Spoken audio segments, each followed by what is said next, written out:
In the last 2,000 years or so, in what we now call England,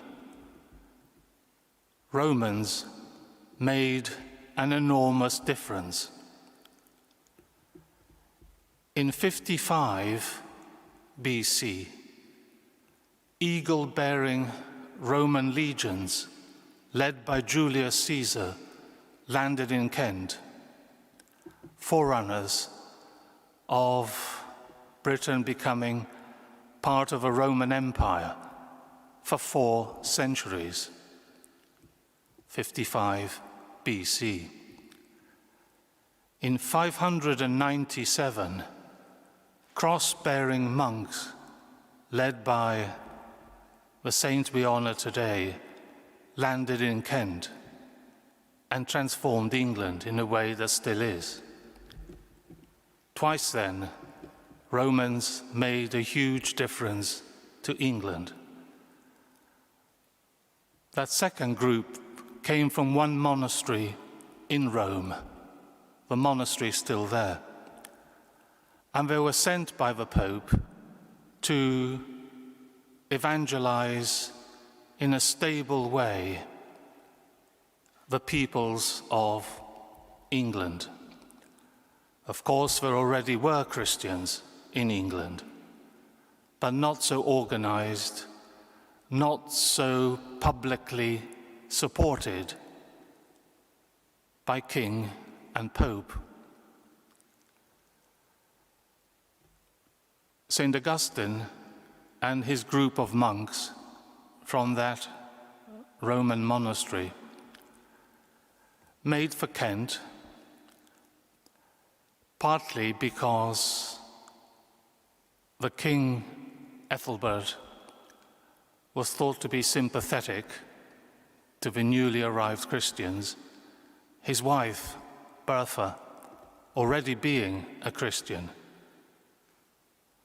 And sure enough, the King of Kent, which must have been one of the most powerful kingdoms then in existence in England, became a Christian himself, and Augustine became the first Archbishop of Canterbury.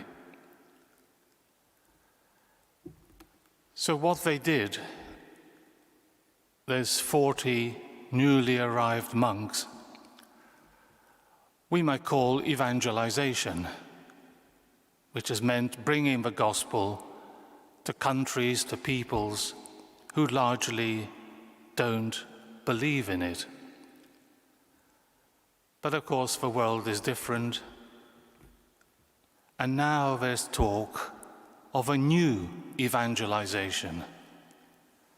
That's not so much bringing the gospel to those who've never heard of it, but bringing the gospel again to revitalize those who have heard and accepted it, but have perhaps grown lukewarm.